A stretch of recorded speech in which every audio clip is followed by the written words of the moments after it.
माधवपुर गांव के रहने वाले एक संपन्न किसान हरिप्रसाद के दो लड़के थे। एक संसाक और दूसरा शेखर। दोनों भाई जब किसी छोटी सी बच्ची को देखते तो दौड़कर माँ और बापू के पास जाते और कहते, बापू बापू, मेरी छोटी बहना कब घर आएंगी। कभी कभी छोटा भाई शेखर रोने लगता तो हरिप्रसाद और उनकी पत्नी कुंती बच्चों को दिलासा देती और कहती, आएंगी बेटा आएंगी, ज़रूर आएंगी। रास्ता लंबा है और बहन भी छोटी है, इसलिए आने में समय लग रहा है। पूजा पाठ, व्रत, उपवास, मन्नत और अनुष्ठान रखना सभी कुछ उन्होंने किया। देखते देखते 15 साल बीत चुके थे। एक तरह हरिप्रसाद और उनकी पत्नी मन से हार मान चुके थे कि अब उनके घर कोई कन्या जन्म लेगी।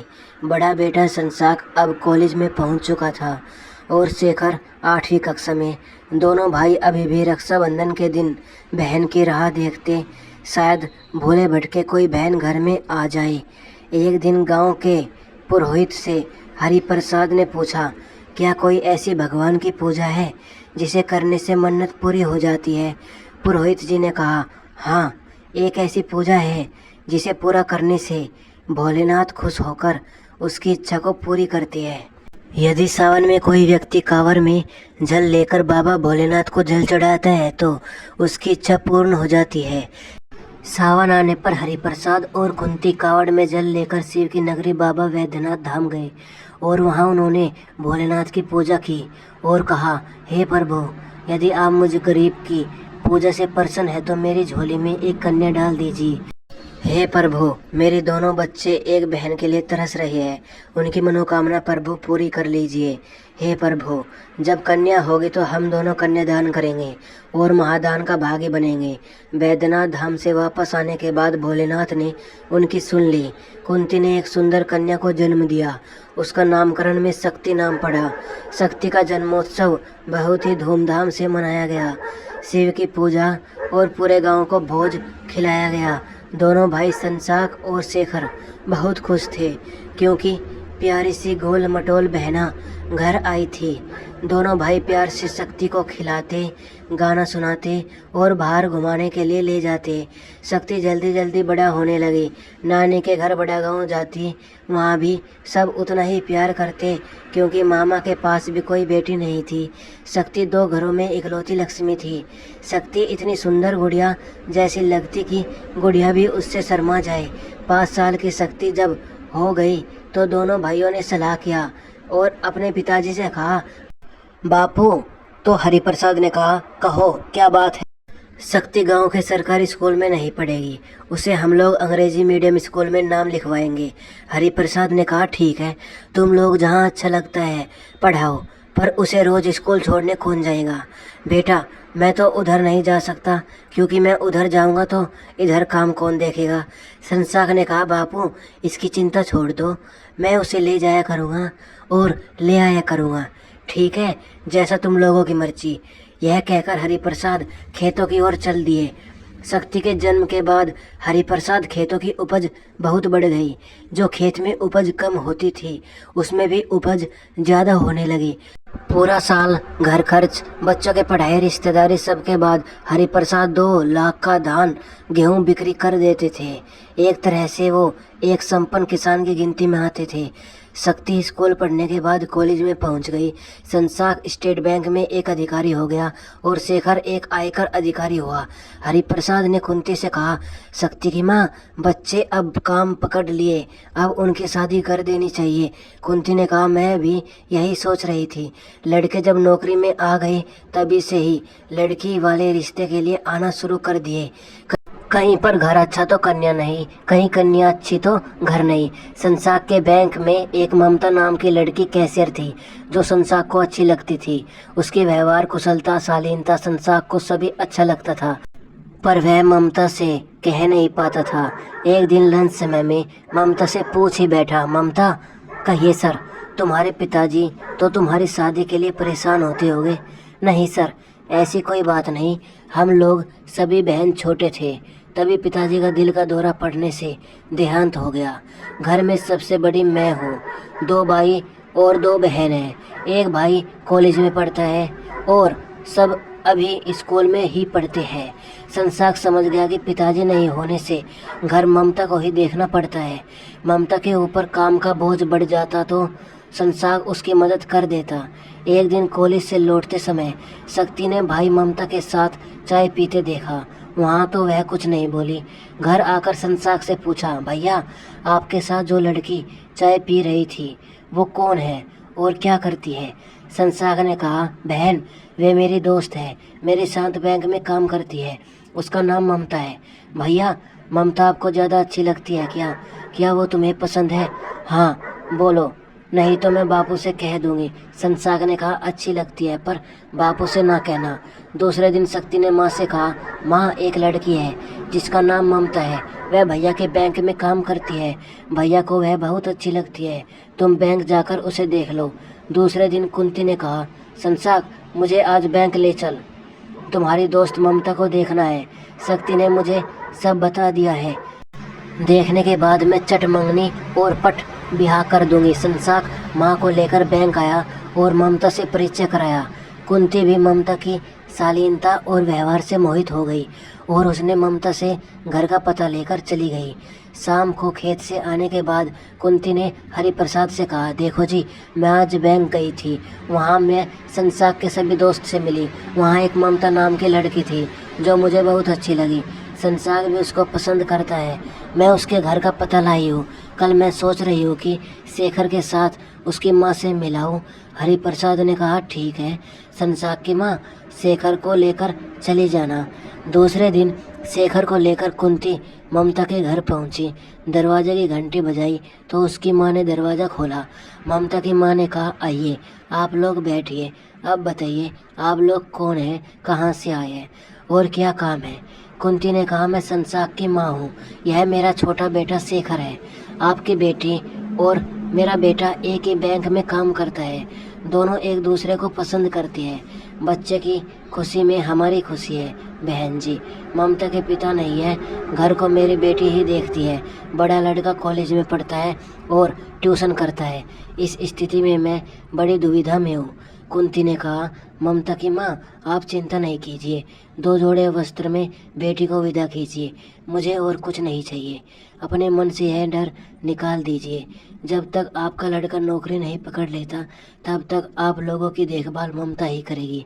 शुभ घड़ी और शुभ मुहूर्त में संसाक और ममता शादी समारोह में परिणय सूत्र बंध गए।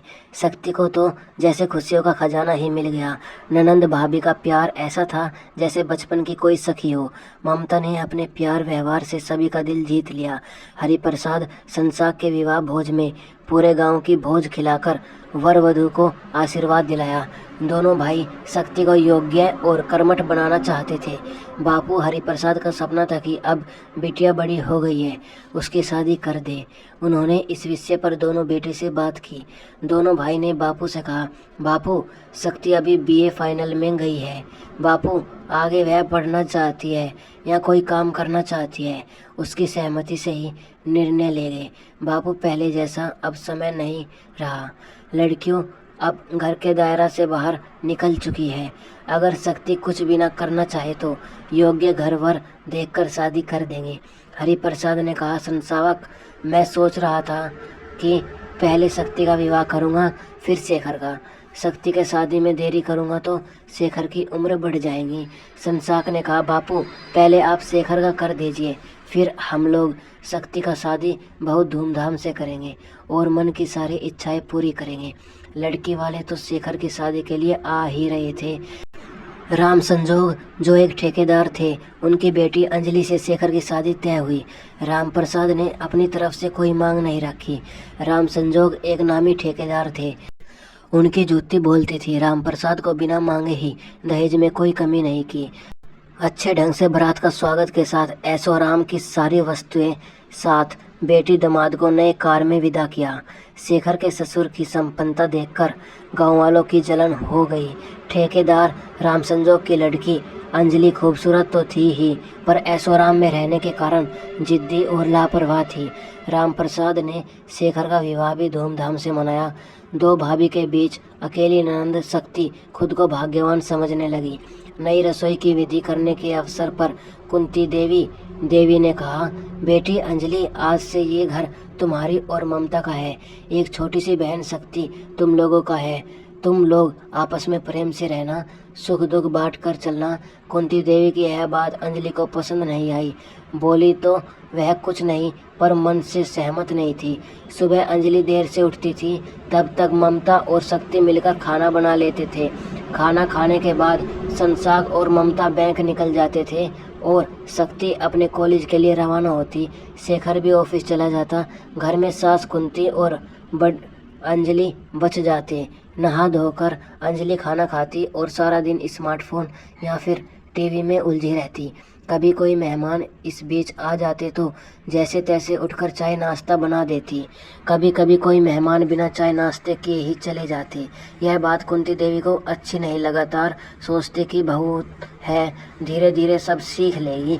अंजलि इन सब बातों से अनजान रहती। इसी बीच ममता गर्भवती हो गई तो उसे परेशानी होने लगी। कुंती ने अंजलि से कहा, बहू ममता की तबीयत ठीक नहीं रहती, तुम सुबह उठकर शक्ति के साथ मिलकर घर का काम कर लेना। अंजलि ने कहा, मैं सुबह उठ नहीं पाती, सुबह का काम कर लेगी और मैं शाम का काम कर लिया करूँगी। शक्ति बड़ी भाभी के लिए जल्दी उठती और जल्दी जल्दी काम करती। उसे काम करता देखकर ममता भी लगती, कभी कभी छुट्टी ले लेती। एक दिन ममता ने शक्ति से पूछा, बहन, बीए करने के बाद क्या करोगी? कोई काम करोगी या फिर पढ़ोगी? शक्ति ने कहा, भाभी, मैं पहले अंग्रेजी में पीजी करूँगी और उसके बाद कॉलेज में प्रोफेसर बनूँगी। ममता ने कहा, बहुत ही सुंदर विचार है। तुम्हें प्रोफेसर बनने मुझसे जो बन पड़ेगा वो भैया और मैं करूँगी। उसके बाद ही हम लोग शादी के लिए सोचेंगे। शक्ति बीए फाइनल में 83% नंबर लेकर पास हुई। घर में अपने दोनों भाइयों से अव्वल आई थी। इससे दोनों भाई उससे खुश थे। उसके पास होने की खुशी में दोनों भाई और भाभी ने मिलकर खुशी मनाई। उपहार के तौर पर दोनों भाइयों ने एक स्कूटी खरीदकर शक्ति को दी। उसे कहीं आने जाने में कोई दिक्कत न हो। शक्ति को अंग्रेजी में पीजी एडमिशन मिल गया, क्योंकि बीए ऑनर्स भी अंग्रेजी में ही था। भैया के दिए तोहफे से शक्ति बहुत खुश थी। देखते देखते शक्ति बुआ भी बन गई। संसाक का लड़का बहुत ही प्यारा था। पूरे घर के लिए एक खिलौना आ गया था। दादा दादी और बुआ सारा दिन उसी में लगे रहते। सबने उसका जन्मोत्सव बहुत ही धूमधाम से मनाया। नामकरण समारोह में बुआ शक्ति ने उसका नाम उत्सव रखा। बुआ के लिए वह बहुत ही प्यारा था। ममता छुट्टी खत्म होने के बाद बैंक में जाने लगी। घर में उत्सव को देखने वाले दादी और चाची ही थी। सुबह ननंद भाभी मिलकर घर का सारा काम निपटाते, फिर भैया भाभी बैंक और शक्ति खोली जाती। उत्सव को दूध पिलाना से लेकर दिन भर की देखभाल दादी ही करती। कभी भी चाची उसकी देखभाल में हाथ नहीं बटाती।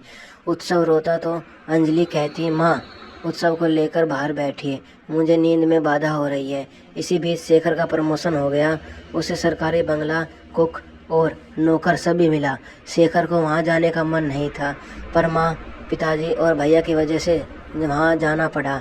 वहाँ जाने के बाद अंजलि और भी घमंडी और लापरवाह हो गई। हमेशा यही सोचती कि मेरे जैसा तो कोई नहीं है। मेरे पिताजी एक संपन्न ठेकेदार और मेरा पति एक अफसर। मैं जो चाहूँ कर सकती हूँ। उसने एक दिन शेखर से कहा, सुनते हो, क्यों ना हम लोग शहर में घर बना लें? शेखर ने कहा, नहीं, जब तक हम लोग शक्ति की शादी नहीं कर लेंगे तब तक हम लोग कुछ भी नहीं सोचेंगे।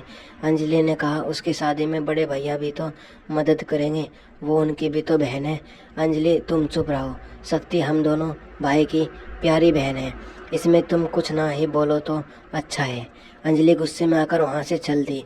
कुछ दिन के बाद शेखर की पत्नी माँ बनी तो शेखर ने अंजलि को घर पहुँचा दिया। यहाँ आने के बाद भी वह पहले जैसी ही थी। उसने एक कन्या को जन्म दिया था, जिसका नाम दादी ने परी रखा। परी बिल्कुल गुड़िया जैसी थी। जेठानी ममता और शक्ति ही पूरा घर संभालते थे। दादी कुंती पोता उत्सव और पोती परी को देखती थी। दादी खुश होकर कहती, मेरा पोता उत्सव जाकेला नहीं है, उसके साथ उसकी प्यारी बहन परी भी है। हरिप्रसाद का पूरा परिवार खुशहाल जीवन जी रहा था। पीजी अंतिम ईयर में आने के बाद शक्ति के लिए लड़का देखना शुरू किया। दोनों भाई लड़का सरकारी जॉब वाला ही देखते या फिर प्रोफेसर। जितना अच्छा कुर्सी उतना ही अच्छा लड़का वालों की मांग होती। देखते देखते शक्ति ने पीजी की परीक्षा पास करके नेट की परीक्षा भी पास कर ली। वह जहाँ तहाँ लेक्चरर पद के लिए आवेदन देने लगी। आखिरकार शक्ति की मेहनत रंग लाई। बनारस हिंदू विश्वविद्यालय में असिस्टेंट प्रोफेसर के पद पर शक्ति की नियुक्ति हो गई। शक्ति माँ पिताजी के पास से कॉलेज कैंपस में आ गई। इतने कम दिन और कम समय में नौकरी में आना शक्ति का सपना लगन और मेहनत ही था। दोनों भाई बहुत ज़्यादा खुश थे। उनकी बहन घर का काम देखते हुए पढ़ाई और नौकरी दोनों ही कर ली। शक्ति काम में मेहनत और व्यवहार ने उसके व्यक्तित्व में चार चांद लगा दिए। पीएचडी करने के बाद स्थायी प्रोफेसर हो गई। अब वह डॉक्टर शक्ति के नाम से जानी जाने लगी। कुछ ही दिन इसी कॉलेज में मैथमेटिक्स के प्रोफेसर कौशल देहरादून से आए थे। साइंस डिपार्टमेंट के होते हुए भी हंसमुख स्वभाव के और मिलनसार थे। शक्ति और कौशल मिलते तो उनके साथ आपस अच्छी बनती थी। दोनों के विचार आपस में बहुत मिलते थे। इधर देखते देखते दोनों भाइयों ने अंत यही सोचा कि जो भी दहेज लगे देकर शक्ति की शादी अच्छे से कर देंगे। दोनों भाई ने एक लड़का इलाहाबाद का रहने वाला था, पुलिस इंस्पेक्टर के पद पर कार्यरत था। उसकी पोस्टिंग झांसी थी। दोनों भाई ने लड़के वालों से बात की तो उन लोगों को लड़की पसंद आ गई। लड़का रोहन को भी शक्ति पसंद आ गई। शक्ति की शादी 20 लाख नगद, एक कार, बनारस में एक फ्लैट और ऐशोआराम के सारे सामान दोनों भाई ने मिलकर सारा व्यवस्था कर दिए। शादी का दिन भी तय हो गया, पर किसी ने भी शक्ति से यह नहीं पूछा कि उसे यह शादी पसंद है या नहीं। बहुत ही घूम घाम से शक्ति के विवाह की तैयारी शुरू हुई। द्वार पूजा, कन्या निरीक्षण और कन्यादान जो हरिप्रसाद और कुंती देवी ने किया। उस समय शक्ति रो रही थी। उसे लग रहा था कि आज से मेरा घर छूट रहा है, मैं पराई हो रही हूँ। जो घर मेरा था वो मेरा नहीं रहा। सब कुछ अच्छे ढंग से हो गया। विदाई के समय दोनों भाई शक्ति को पकड़कर फूट फूट कर रो रहे थे। वहीं हालत दोनों भाभी का भी था। उनको भी अपनी विदाई के दिन याद आ रहे थे। बस छोटा सा उत्सव कन्यादान और परी को ही पता नहीं था कि चाचा और पापा क्यों रो रहे हैं। परी संसाग और शेखर के आंसू पोंछ रही थी। हरिप्रसाद और कुंती देवी का भी यही हाल था, जो निढाल होकर बिस्तर पर गिर गए थे। शक्ति के जन्म से लेकर आज तक पालन पोषण और प्यार सभी याद आ रहा था। उन्हें ऐसा लग रहा था कि उनकी दुनिया ही उजड़ गई। ससुराल में जब शक्ति के कदम पड़े तो उसने सबकी खुशी का ख्याल रखा। शक्ति और रोहन का विचार काफ़ी अलग था। रोहन के नज़र में नारी उपभोग की वस्तु और घरेलू काम धाम देखने वाली औरत थी। शक्ति, मेरे कपड़े कहाँ रखे हैं, तुम ला कर दो। कभी शक्ति कहती, मैं आपकी पत्नी हूँ, दूसरों के सामने मुझे कलील जलील करती है, क्या यह अच्छा लगता है? रोहन कहता, पत्नी ये क्या चीज़ होती है? शादी करता है परिवार बढ़ाने के लिए, माँ की मदद करने के लिए। तुम्हारे पिताजी ने मुझे तुम्हें दान किया है। मैं जैसे चाहूँ तुम्हें रखो, वैसे ही तुमको मेरे साथ रहना होगा। शक्ति ने इस बात का जवाब तो कुछ नहीं दिया, पर यह बात मान के अंदर बहुत गहरा घाव कर गई। शक्ति ये बात सोचने पर मजबूर हो गई। समाज में सदियों पहले से लोग कन्यादान करते आ रहे हैं। कोई भी माता पिता ये नहीं सोचते कि उनकी कन्या उनका अपना ही खून है, कोई दान की वस्तु नहीं। फिर कन्यादान क्यों करते हैं? सिर्फ कन्यादान ही क्यों, पुत्रदान समाज क्यों नहीं करता? एक ही माता पिता के दोनों बच्चे, फिर एक कन्या का ही दान क्यों? छुट्टी खत्म होने के बाद शक्ति बनारस अपने पिताजी के दिए घर में रहने लगी। बीच बीच में रोहन छुट्टी लेकर बनारस आता और शक्ति का जीवन अशांत करके चला जाता। आने के साथ शक्ति को अवकाश लेना पड़ता। पति का प्यार तो नहीं मिलता, पर ताना जरूर मिलता था। रोहन शक्ति को अपना पत्नी माना ही नहीं, सिर्फ अपनी दान की वस्तु का उपभोग करने आता था। शक्ति देखती थी कि घर में दोनों भाई कितने प्यार से अपनी पत्नी को रखते हैं। मैं भाग्यशाली ही नहीं थी। एक दिन शेखर काम के सिलसिले में बनारस आया तो बहन से मिलने उसके घर आ गया। उस दिन बनारस हिंदू विश्वविद्यालय में जलसा था। शक्ति ने शेखर को रोक लिया और कहा, भैया आज आप मेरे साथ कॉलेज के जलसा में चलिए। शेखर इनकार नहीं कर सका। शाम को दोनों भाई बहन तैयार होकर जलसा में जाने के लिए ही निकले। रास्ते में कौशल जी मिल गए। डॉक्टर शक्ति, कैसी हो तुम? ठीक हो सर। आप कहाँ जा रहे हो? जलसे में? हाँ जी सर। आपके साथ ये भाई साहब कौन है? शक्ति ने कहा, ये मेरे भाई है। नमस्कार। दोनों एक दूसरे को अभिवादन किए। बात करते करते कब कॉलेज में आ गए पता ही नहीं चला। किनारे में शक्ति बैठी, बीच में शेखर और उसके बगल वाली सीट पर कौशल जी बैठे। एक एक कर सब बैठते चले गए। बातों ही बातों में शेखर को पता चला कि कौशल सर उनकी ही बिरादरी के हैं। शेखर ने पूछा, आपकी पत्नी और बच्चे नहीं आए? कौशल सर ने कहा, मैंने अभी तक शादी ही नहीं किया हूँ। मुझे एक सुलझे सोच वाली, जागरूक, व्यवहारशील पत्नी चाहिए थी, जो मुझे अभी तक मिली ही नहीं। जिस दिन मुझे मिल जाएगी मैं शादी कर लूँगा। कौशल बातचीत से एक सभ्य और विचारवान लगा। बच्चों सबने डांस की आर्ट डिबेट कंपटीशन में जमकर हिस्सा लिया। कॉलेज में प्रतिभावान बच्चों की कमी नहीं थी। प्रोग्राम खत्म होते होते रात के 11 बज गए थे। शेखर और शक्ति जब घर पहुंचे तो घर का दरवाज़ा खुला था। अंदर से रोहन चिल्लाकर पूछा, इतनी रात को घर आ रही हो? क्या किसी आशिक से मिलने गई थी? शक्ति को घबराहट से बुरा हाल था। बहन को इस हाल में देखकर शेखर ने कहा, यह क्या बात हुई? थोड़ा सा भी नहीं सोचा कि यह आपकी पत्नी है? कम से कम अपनी इज्जत को तो ख्याल कीजिए। आज तो मैंने आपका यह रूप देख लिया, आगे से ऐसा नहीं करेंगे। ये मेरी बहन है, इसके साथ गलत करेंगे तो मुझसे बुरा कोई नहीं होगा।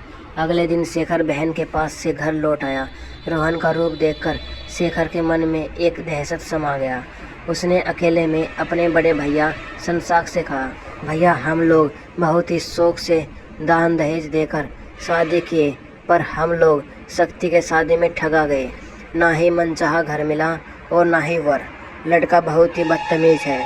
शक्ति के साथ वह शालीनता पेश नहीं आता। मानसिक और शारीरिक यातना मेरी बहन को देता है। मेरी बहन सुखी नहीं रहेगी तो हम लोग भी कहाँ सुख से रह सकेंगे। धीरे धीरे रोहन की बदतमीजियाँ बढ़ती गई। शारीरिक और मानसिक यातना सहते सहते शक्ति चकमजोर पड़ गई। इसी बीच रक्षाबंधन का त्यौहार आ गया। दोनों भाई शक्ति के पास आए तो देखा कि बहन बीमार है। शक्ति भाई को राखी बांधी। दोनों भाई ने बहन को डॉक्टर के पास गए। डॉक्टर ने शक्ति का चेकअप किया तो पाया शक्ति डिप्रेशन की शिकार है। उन्होंने दवाइयाँ और नींद की गोली दी। भाइयों से कहा, इन्हें खुशी का वातावरण और शांति चाहिए। दोनों भाई शक्ति का छुट्टी लेकर घर लेते चले गए थे। कुछ दिन के बाद छुट्टी ख़त्म होने के बाद शक्ति को फिर बनारस आना पड़ा। शक्ति कॉलेज भी जाती तो गुमसुम उदास बैठी रहती। शक्ति को इस हालत में देखकर कौशल के मन में ख्याल आता कि क्या उसे कोई परेशानी है। वह पूछने की कोशिश करता पर वह कोई बात ही नहीं कहती, चुपचाप मौन रहती। इधर कुछ दिन से रोहन दूसरी औरत के चक्कर में पड़ गया। वह शक्ति को ज़्यादा परेशान करने लगा। शक्ति को कोई औलाद भी नहीं हुआ। शादी के 3 साल गुजर चुके थे। पति क्या होता है और उसका प्यार क्या होता है, इससे शक्ति अनभिज्ञ थी। छोटा भाई शेखर का मन नहीं मान रहा था। वह फिर शक्ति देखने बनारस आया तो देखा कि बहन फिर से बीमार है। शेखर को बहन की यह हालत देखी नहीं गई। शक्ति भाइयों से भी कुछ नहीं बोलती कि भैया परेशान हो जाएंगे। शेखर ने खुलकर बहन से कहा, रोहन परेशान करता है, हम लोग किस लिए हैं? जो भी बात और परेशानी है खुलकर कहो। यह सुनते ही शक्ति रोने लगी। उसने सब दुख यातना भाइयों से कहा जो रोहन उसे देता था। दोनों भाई ने रोहन को समझाने का प्रयास किया कि रोहन सुधर जाए। सुधरने के बजाय रोहन की बदमाशियाँ बढ़ती ही चली गई। थक कर दोनों भाई ने बहन की खुशी के लिए तलाक के पेपर जमा किए। कुछ दिन के बाद रोहन और शक्ति का तलाक हो गया। शक्ति का जीवन फिर से अकेला हो गया। खुशी, शादी और प्यार के नाम से ही उसे घृणा हो गई। इधर दोनों भाई बहन को देखकर दुखी रहने लगे। एक दिन शेखर ने बड़े भाई संसाक से कहा, भैया शक्ति के कॉलेज में अपने बिरादरी का एक लड़का साइंस का प्रोफेसर है जिसकी शादी नहीं हुई है। वह काफ़ी मिलनसार और समझदार है। कहो तो मैं शक्ति के लिए बात करूं? संसाक ने कहा, एक बार जो हमने गलती कर दी उसे दोबारा नहीं करेंगे। एक बार शक्ति से पूछ लेंगे, अगर वह सहमत होगी तभी उससे बात करेंगे। क्या पता वह एक तलाकशुदा से शादी करेगा या नहीं। हरिप्रसाद और कुंती के सुख चैन गायब हो चुके थे, पर क्या करते, होने को कौन टाल सकता है। दोनों भाई शक्ति को कुछ दिन के लिए घर ले आए। बीमार रहने के कारण शक्ति बहुत कमज़ोर हो गई थी। डॉक्टर का भी यही कहना था कि मन से वह हमेशा खुश रहे। उत्सव और परी दोनों बुआ के साथ खेलते और उसको उदास देखकर उसको भी हंसाते। उसके मन में शादी का एक ऐसा बंधन था जहाँ खुशी नहीं थी। वह एक बंधुआ मजदूर थी जो दोनों टाइम पेट के लिए खटती थी। संसाक ने अपनी पत्नी ममता से कहा, ममता, हाँ कहिए, तुम शक्ति से दूसरी शादी के बारे में बात करो। उससे कौशल के बारे में बात करो कि वह कैसा व्यवहार का व्यक्ति है। सही रूप से उसे ही पता है। अगर वह हाँ कहती है तो और शेखर उससे बात करूँगा। वह भी शक्ति को पसंद करेगा, तभी मैं उससे बात करूँगा। 2 दिन बाद ममता छत पर कपड़ा उतारने गई तो पीछे पीछे शक्ति भी मदद करने पहुँच गया। ममता और शक्ति हमेशा दोनों एक दूसरे दोस्त के रूप में खुलकर बात करते थे। ममता ने कहा, ननंद रानी, कहो भाभी, मैं एक बात पूछ रही हूँ, आपके कॉलेज में प्रोफेसर कौशल जी कैसे आदमी है। शक्ति ने कहा, भाभी, वह नेक और मिलनसार है, किसी के बुरा नहीं सोचते, हर किसी की मदद करते हैं, बच्चे सब उन्हें बहुत प्यार करते हैं। नंदरानी, आपको कैसा लगता है। भाभी, अच्छा ही लगता है। यदि भैया उससे तुम्हारे शादी की बात करें तो कैसा रहेगा। भाभी, आपको क्या हो गया है, कहीं आपने भांग तो नहीं पी रखी। कहाँ मैं एक तलाकशुदा, कहाँ वह एक बैचलर, वह मुझसे क्यों शादी करेगा। ममता ने कहा, अगर वह राजी हो जाए तो। भाभी, मैं हमेशा अपराध बोध महसूस करूंगी। मैं आप लोगों पर ज़्यादा बोझ लग रही हूँ तो आप लोग जैसा कहेंगे मान लूँगी, पर मुझे इस बार आप लोग दान नहीं करेंगे। ममता ने संसाग और शेखर से कहा, आप लोग एक बार बात करके देखें, अगर वह शक्ति को पसंद करेगा तो शक्ति मान लेगी। माँ बाबूजी ने भी इसके बारे में पूछ ले।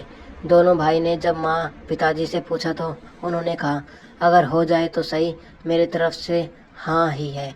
भैया दूज के बाद दोनों भाई कौशल के घर देहरादून गए। कौशल भी कॉलेज की छुट्टी में घर आया हुआ था। कौशल के माँ पिताजी बहुत ही अच्छे ढंग से संसाग और शेखर का स्वागत किया।